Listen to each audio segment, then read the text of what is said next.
आज ही Doubtnut app download करें। Doubtnut पर होगा अब आपके सभी मैथ्स, केमिस्ट्री, फिजिक्स और बायोलॉजी डाउट्स का सफाया। बस अपने क्वेश्चन की फोटो खींचो, उसे क्रॉप करो और तुरंत वीडियो सोल्यूशन पाओ। Download now.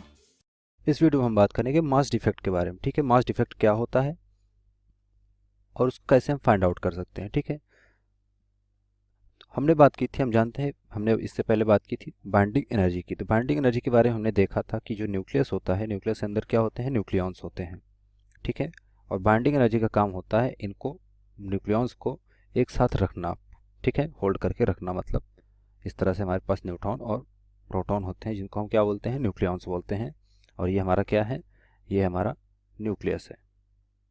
ठीक है, न्यूक्लियस है, लेट्स से ये हमारा प्रोटॉन है पॉजिटिव चार्ज, और ये हमारा ब्लैक वाला क्या होंगे, न्यूट्रॉन्स होंगे जो कि न्यूट्रल होते हैं। ठीक है, अब यहाँ पर बात करें तो ये जो 10⁻, इसका अगर साइज़ की बात करें न्यूक्लियस की, क्या होता है, इसका ऑर्डर होता है 10⁻⁻15 मीटर का।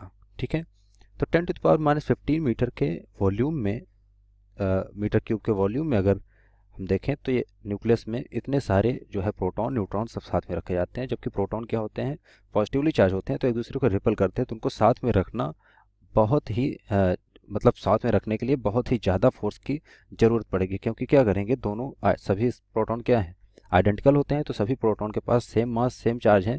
तो इसकी वजह से क्या करेगा, एक प्रोटॉन दूसरे प्रोटॉन को रिपेल करके एक दूसरे के दूर जाएगा। ठीक है, एक दूसरे से दूर जाएगा, रिपल करेगा, रिपल्सन का फोर्स लगेगा। इस वजह से इस रिपल्सन फोर्स, वो फोर्स होना चाहिए जो इस रिपल्सन फोर्स को कम कर सके। तो वो फोर्स कौन सा होता है, यहाँ पर वर्क करता है, यहाँ पर वर्क करता है हमारा न्यूक्लियर फोर्स। ठीक है, ये किसके वजह से रहते हैं पास पास, ये रहते हैं न्यूक्लियर फोर्स की वजह से, न्यूक्लियर फोर्स। अब न्यूक्लियर फोर्स क्या होता है, न्यूक्लियर फोर्स स्ट्रॉन्गेस्ट फोर्स होता है नेचर में, जैसा कि हम जानते हैं। ठीक है, तो इसके वजह से क्या होता है, ये सभी साथ में रहने को मजबूर हो जाते हैं, क्योंकि न्यूक्लियर फोर्स डोमिनेंट हो जाता है कोलम्बियन फोर्स पे, जो इनके बीच पे रिपल्सन फोर्स लग रहा है उसके कंपेयर में, कोलम्बियन फोर्स के कंपेयर में न्यूक्लियर फोर्स की मैग्नीट्यूड बहुत ज़्यादा होती है। इस वजह से वो साथ साथ यहाँ पर रह पाते हैं इतने कम डिस्टेंस में, 10⁻⁻15 मीटर क्यूब डिस्टेंस में, वॉल्यूम में वो रह पाते हैं। तो अब देखें तो इनको साथ में बांध के रखने वाला काम कर रहा है बाइंडिंग एनर्जी। ठीक है, तो क्या होता है, बाइंडिंग एनर्जी होती है इनके बीच में। अब ये बाइंडिंग एनर्जी आती कहाँ से है, वहीं से हमें पता चलेगा कि मास डिफ्लेक्ट क्या होता है। अगर हम न्यूक्लियॉन्स की बात करें, लेट्स से हमारे पास एक प्रोटॉन है, ठीक है, और एक और प्रोटॉन है, प्लस एक और प्रोटॉन है हमारे पास, आइडेंटिकल प्रोटॉन है, दोनों पर क्या है, प्लस पॉजिटिव चार्ज होंगे। अब इनको अगर एक दूसरे के साथ रखना है 10⁻⁻15 मीटर में, ठीक है, तो हमें काफ़ी ज़्यादा जो है फोर्स और एनर्जी की ज़रूरत पड़ेगी इनको साथ में रखने के लिए। तो जब रखते हैं, इनको पास रखते हैं, तो अगर इसका मास m है और इसका भी मास m है, या mp कर लेते हैं, ठीक है, इसका बाद में mp है, तो इन दोनों को अगर देखें तो एक न्यूक्लियस के अंदर अगर इन दोनों को रखते हैं इस तरह से, ये क्या हो गया, हमारा न्यूक्लियस हो गया। ठीक है, तो न्यूक्लियस के अंदर अगर इसको रख रहे हैं इस तरह, बहुत शॉर्ट रेंज है, ठीक है, पास पास रखे हैं, एक दूसरे से टच कर रहे हैं, दोनों के सरफेस जो है एक दूसरे से टच कर रहे हैं, इस तरह रखे गए हैं। अब यहाँ पर अगर देखें तो जो mp और mp इन दोनों का इंडिविजुअल मास था, और जब न्यूक्लियस का मास देखेंगे तो जिसका मास होगा, लेट्स से इसका मास कैपिटल M है।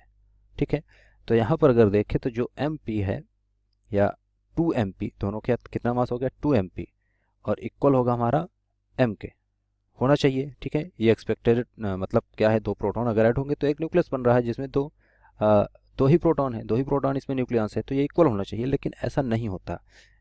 एक्चुअली जब देखा जाता है, जब इस तरह से दो प्रोटॉन को हम ऐड करते हैं या दो न्यूक्लियॉन्स का ऐड करके एक न्यूक्लियस में रख डालते हैं उनको, तो जो उनके बीच में हम मास का देखते हैं, जो रिलेशन आता है वो क्या होता है, हम देख सकते हैं कि जो मास है इंडिविजुअल का ज़्यादा बड़ा होगा कंपेयर टू पूरे के। ठीक है, ये कभी भी इक्वल नहीं होते। ऐसा इसलिए होता है कि कुछ पार्ट जो है, जब इनको हम साथ में लाते हैं, ठीक है, प्रोटॉन, जब दो प्रोटॉन को साथ में लाते हैं, जो दो कोई भी न्यूक्लियॉन्स को जब हम साथ में रखते हैं, तो उनके मास का कुछ पार्ट जो है, इनके मास का कुछ पार्ट जो है बाइंडिंग एनर्जी में कन्वर्ट होता है। मतलब जो डेल एम होगा यहाँ पर, चेंज इन मास जो आ रहा है, इसमें जो मास में डिफरेंस आ रहा है, वो कहाँ चला जाता है, ये हो जाता है बाइंडिंग एनर्जी के फॉर्म में कन्वर्ट हो जाता है, जो इनके बीच में इनको होल्ड करके रखने में मदद करता है। ठीक है, प्रोटॉन्स और न्यूट्रॉन्स को। तो यहाँ पर अगर देखें तो जो मास डिफ्लेक्ट आ रहा है, जो मास में कमी आ रही है, मास डिफेक्ट आ रहा है, वो किस किस वजह से आ रहा है। अगर बाइंडिंग एनर्जी देखें तो बाइंडिंग एनर्जी क्या होगी, यहाँ पर बाइंडिंग एनर्जी का अगर फॉर्मूला देखें तो क्या होता है, बाइंडिंग एनर्जी इक्वल टू होता है डेल एम सी स्क्वायर। ठीक है, अब डेल एम क्या है, ये इक्वेशन फर्स्ट हो गई हमारी। अब डेल एम की बात करें हियर, डेल एम जो है ये इक्वल होगा हमारा जेड ऑफ एम पी। कोई भी ये अगर देखें कोई भी न्यूक्लियस की बात करें, Z of M P, M P क्या है, मास ऑफ प्रोटॉन। जेड क्या होता है, जेड होता है नंबर ऑफ प्रोटॉन, कितने नंबर ऑफ प्रोटॉन है, और ये होता है mass of proton. Number of proton को मल्टीप्लाई कर देंगे प्रोटॉन, मास ऑफ प्रोटॉन से, तो टोटल नंबर ऑफ प्रोटॉन का मास और मास आ जाएगा हमारे पास, और यहाँ पर प्लस हो जाएगा।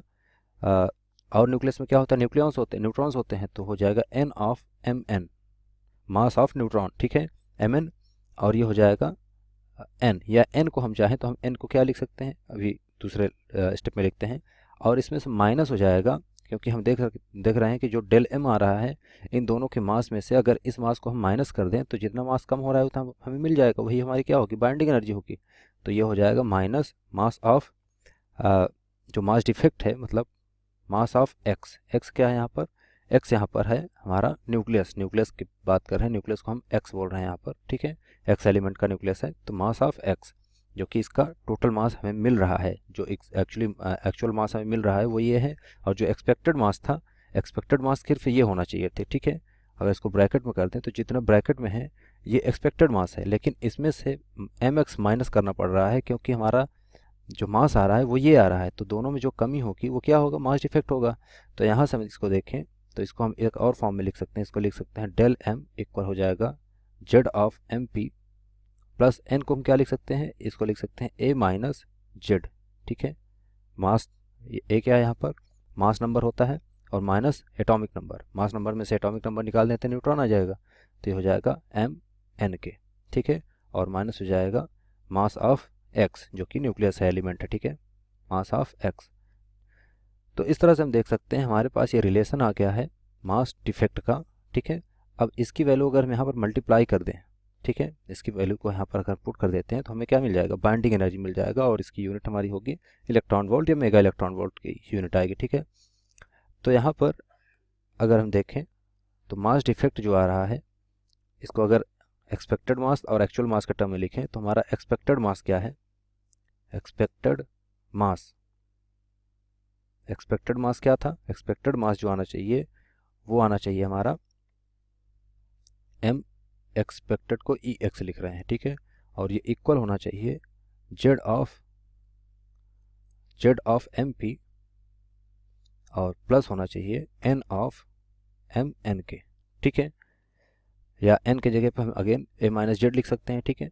और जो हमारा एक्चुअल मास आया,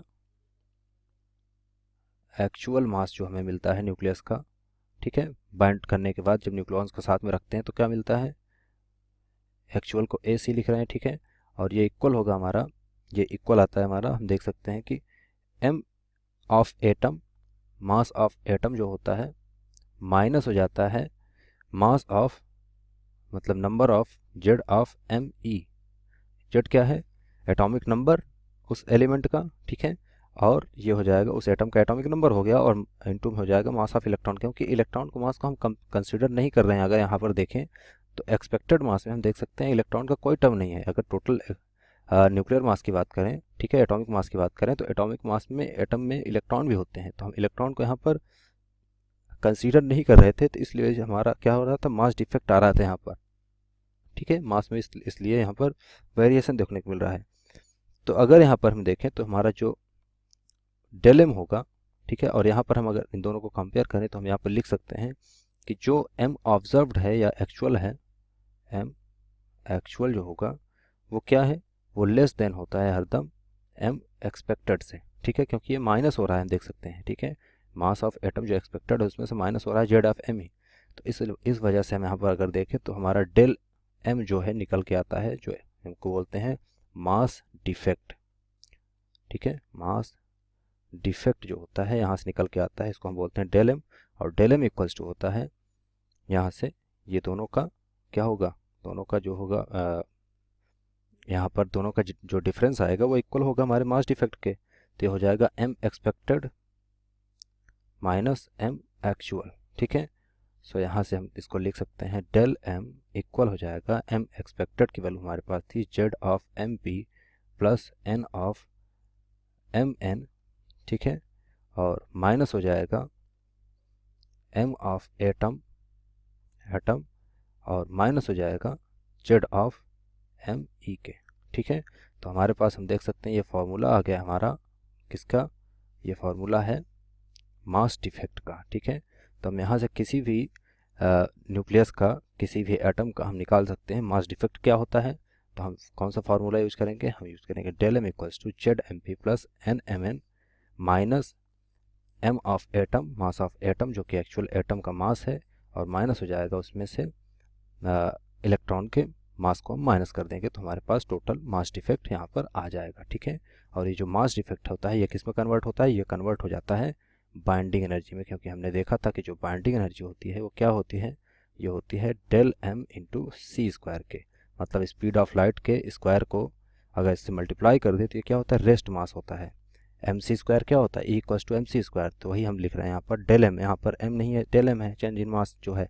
तो इसलिए हम देख सकते हैं आइंस्टीन का जो इक्वेशन होता है वहाँ से हमारे पास मिल रहा है जो बाइंडिंग एनर्जी होगी, अगर डेल एम हमें पता है तो हम यहाँ से इजीली उस जो है एटम की बाइंडिंग एनर्जी निकाल सकते हैं। ठीक है, क्लास 6 से 12 से लेके नीट, IIT, जेई मेंस और एडवांस के लेवल तक 10 मिलियन से ज्यादा स्टूडेंट्स का भरोसा। आज ही डाउनलोड करें डाउटनेट ऐप या व्हाट्सएप कीजिए अपने डाउट्स 8400 400 400 पर।